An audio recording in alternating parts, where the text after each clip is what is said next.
अस्सलाम वालेकुम and welcome to my channel.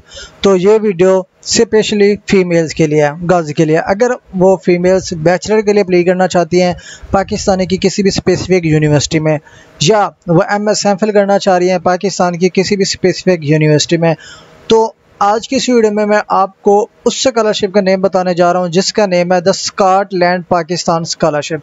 इसमें यह है कि आपको स्कॉटलैंड, जो स्कॉटिश की गवर्नमेंट होती है, उसमें पाकिस्तानी गर्ल्स को जो बैचलर के लिए अप्लाई करती हैं, मास्टर के लिए अप्लाई करती हैं, वो अगर इसमें सेलेक्ट होती हैं, इस स्कॉलरशिप में मिलती है, तो उनकी सारी स्टडी जो है ना फ्री हो जाती है।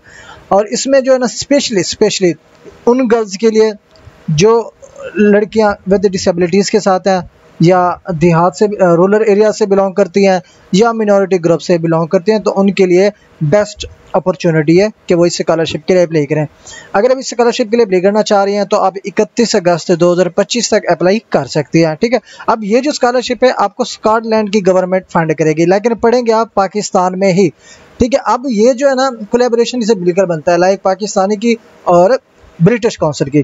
ठीक है, अगर आप इसमें अप्लाई करना चाहते हैं, बैचलर करना चाहते हैं, बैचलर की कंप्लीट डिग्री आपकी बिल्कुल फ्री होगी। पाकिस्तान की किसी भी यूनिवर्सिटी में अपनी चॉइस के मुताबिक आप अप्लाई कर सकती हैं, जो कि सारी की सारी HEC रिकॉग्नाइज्ड यूनिवर्सिटी हो। ठीक है, अगर आप बैचलर कर चुकी हैं, अब MS एमफिल करना चाह रहे हैं, तो भी आपके लिए ये बेस्ट अपॉर्चुनिटी है कि आप HEC की किसी भी रिकॉग्नाइज्ड यूनिवर्सिटी में अंडर स्कॉटलैंड स्कॉलरशिप के लिए अप्लाई कर सकती हैं। अब यहाँ पे जो बेनिफिट्स आपको मिलेंगे, आपको यूनिवर्सिटी की थ्रू आउट द डिग्री कोई फीस देने की ज़रूरत नहीं होगी। ठीक है, उसके अलावा यूनिवर्सिटी की हॉस्टल भी आपको बिल्कुल फ्री में मिलेगी, एकोमोडेशन मिलेगी। और उसके अलावा घर आने जाने के लिए यूनिवर्सिटी से साल में 2 बार अगर आप वहाँ जाते हैं यूनिवर्सिटी में, यूनिवर्सिटी से वापस आते हैं, तो उसके जो एक्सपेंसेस वगैरह लगते हैं वो भी आपको बिल्कुल फ्री में गवर्नमेंट की तरफ से दिए जाएंगे। उसके बाद जो सब्जेक्ट एरियाज़ हैं, लाइक अगर आप बिलोंग करती हैं एजुकेशन डिपार्टमेंट से, सस्टेनेबल एनर्जी से, फूड सिक्योरिटी से, एग्रीकल्चर से, हेल्थ साइंसेस से, स्टेम से जो स्पेसिफिक सर मास्टर के लिए है, या क्लाइमेट से, तो आप इसमें से किसी भी स्पेसिफिक डिग्री प्रोग्राम के लिए अप्लाई कर सकती है। इसके बेसिक जो एलिजिबिलिटी क्राइटेरिया ये है कि सिर्फ और सिर्फ इसमें पाकिस्तानी स्टूडेंट जो पाकिस्तान में ही रह रहे हैं वो एलिजिबल हैं, अप्लाई कर सकते हैं। और दूसरा, अगर आप करना चाहते हैं, आप या तो बैचलर के लिए अप्लाई कर सकते हैं आफ्टर 12th, या आप MS एमफिल या मास्टर के लिए अप्लाई कर सकते हैं आफ्टर बैचलर। ठीक है, और उसके साथ साथ अब अप्लाई का मेथड क्या होगा कि आपको पाकिस्तान की किसी भी HEC रिकॉग्नाइज्ड यूनिवर्सिटी में एडमिशन के लिए अप्लाई करना है। अप्लाई करेंगे, उसके बाद वहाँ से आपने ऑफर लेटर लेना है, जिसको हम एडमिशन लेटर भी कहते हैं। ठीक है, लाइक अगर आप, मैं यहाँ पे बात कर लेता हूँ जी BZU की। अब यहाँ पे BZU लिखेंगे, ठीक है, इसमें अप्लाई करने के लिए BZU। अब यहाँ पे हर का एक सेक्शन होता है, बल्कि ये वाला, ये देखिए जी, BZU एडमिशन पोर्टल, इस पर क्लिक करें।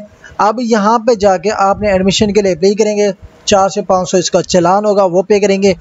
इसकी मेरिट लिस्ट अनाउंस होगी, मेरिट लिस्ट अनाउंस होने के बाद जब आपका नाम कंफर्म होगा, आपके पास ऑफर लेटर या एडमिशन लेटर आपको मिलेगा। उसके बाद आपका यहाँ से एडमिशन कंफर्म हो गया। यहाँ पे देखिए ये साइन अप है, लेकिन फर्स्ट टाइम अप्लाई करने वाले साइन अप करते हैं। ये फॉर्म फिलअप करेंगे, आपका अकाउंट क्रिएट हो जाएगा, फिर साइन इन पे आएंगे, अपना ईमेल लगाएंगे और पासवर्ड लगाएंगे। साइन इन पे क्लिक करके आपने एजुकेशनल डाटा ऐड करना होता है, एकेडमिक डाटा ऐड करना होता है, कोई जनरल क्वेश्चन होते हैं वो ऐड करने पड़ते हैं।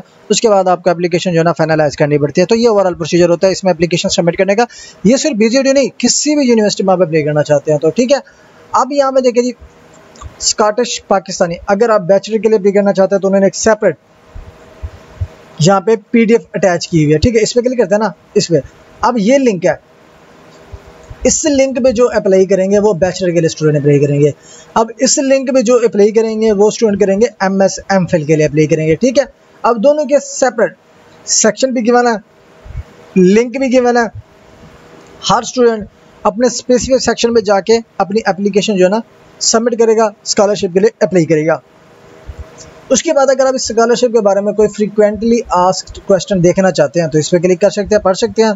और मास्टर के देखना चाहते हैं तो इस पर क्लिक कर सकते हैं। जनरल यहाँ पे है, मास्टर रेलिवेंट यहाँ पे है, और बैचलर रेलिवेंट यहाँ पे। ठीक है, अब यहाँ पे देखिए हो गया ओपन। अब ये जो है ना बैचलर का फॉर्म है। ठीक है, सिंपल सा मेथड होता है जो कि आपको फिलअप करना पड़ता है। ठीक है, अब ये सारी चीज़ें, कौन कौन से डॉक्यूमेंट्स नेसेसरी हैं जो आपके पास PDF फॉर्म में होने चाहिए। अब पहला डॉक्यूमेंट है जी आपका CNAC या बेफाम। अब जिन बच्चियों की एज 18 से कम है तो वो बेफाम की बेस पे अप्लाई कर सकती है। और दूसरा इनकम सर्टिफिकेट, अब जिसको हम सैलरी स्लिप भी कहते हैं। अब जो भी बच्ची जिसका वालिदैन में से कोई लाइक फादर कोई गवर्नमेंट एम्प्लॉय है या फादर इनकेस फादर की डेथ हो गई है तो उसका गार्डियन अगर कोई एम्प्लॉय है तो उसकी सैलरी स्लिप यहाँ पे अटैच करेगा। अगर रिटायर्ड है तो उसकी जो पेंशन स्लिप होगी वो यहाँ पे अटैच करेगा, ठीक है।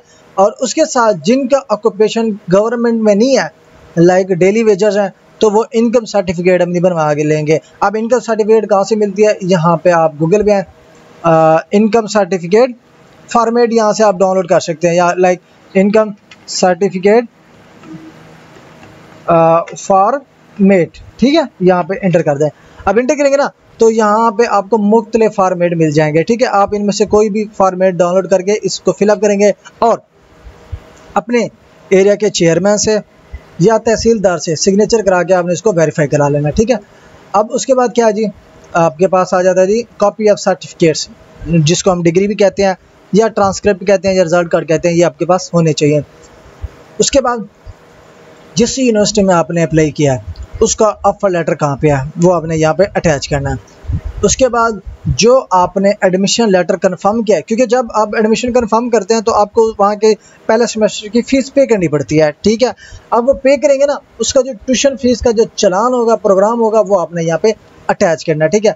उसके बाद आपके पास अगर आप डिसेबल है उसकी मेडिकल प्रूफ आपने यहाँ पे अटैच करना है। उसके बाद लास्ट में आ जाता है जी पर्सनल स्टेटमेंट।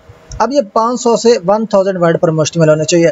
अब इसमें जो है ना जो चीज़ें आपने एक्सप्लेन करनी है ना, यहाँ पे लिखा हुआ है please explain why you are the best candidate, कि आप इसके लिए बेहतरीन कैंडिडेट या मेंबर क्यों है इस स्कॉलरशिप के लिए। Please be sure to highlight reason for applying for the course, और ये चीज़ आपने मेंशन करनी है कि लाइक आप केमिस्ट्री सेलेक्ट करें, केमिस्ट्री को सिलेक्ट क्यों कर रहे हो आप लोग, उसकी रीज़न आपने यहाँ पे बतानी है। उसके साथ साथ इस डिग्री को कंप्लीट करने के बाद आपके फ्यूचर प्लान्स हैं क्या, वो आपने यहाँ पे इलेबोरेट करना है, वो आपने यहाँ पे राइट करना है और मेंशन करना है, ठीक है। अब ये सारे डॉक्यूमेंट्स मैक्सिमम 16 MB तक होने चाहिए, सारे की एक सिंगल PDF आपने बनानी है। यहाँ पे चूज़ फाइल पे क्लिक करके अटैच कर लेनी है, ठीक है। अटैच कर लेंगे उसके बाद सिंपल यहाँ पे यस पे क्लिक करके आपने नेक्स्ट पे क्लिक कर लेना है। 5% आपका जो इनिशियल प्रोसेस है वो यहाँ पे हो जाएगा कंप्लीट, ठीक है। अब यहाँ पे कुछ क्वेश्चंस होंगे जो कि आप सिर्फ आंसर देते जाएंगे, ठीक है। पहले क्योंकि मैंने यहाँ पे अपलोड नहीं की ना, अपलोड करेंगे ना, अपलोड करने के बाद यहाँ पे नेक्स्ट पे जाते जाएंगे, उसके बाद आपका डाटा होगा वो आप खुद ब खुद फिलअप कर सकते हैं।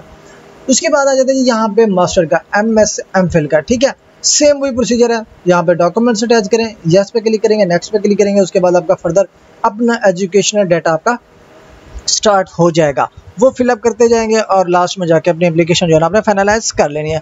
तो ये ओवरऑल प्रोसीजर है। अगर आप स्कॉटलैंड पाकिस्तान स्कॉलरशिप के लिए अप्लाई करना चाहते हैं तो इसी स्टेप्स को इसी प्रोसीजर को फॉलो करके आप अपनी एप्लीकेशन फाइनलाइज कर सकते हैं। थैंक्स फॉर वॉचिंग, अल्लाह हाफिज़।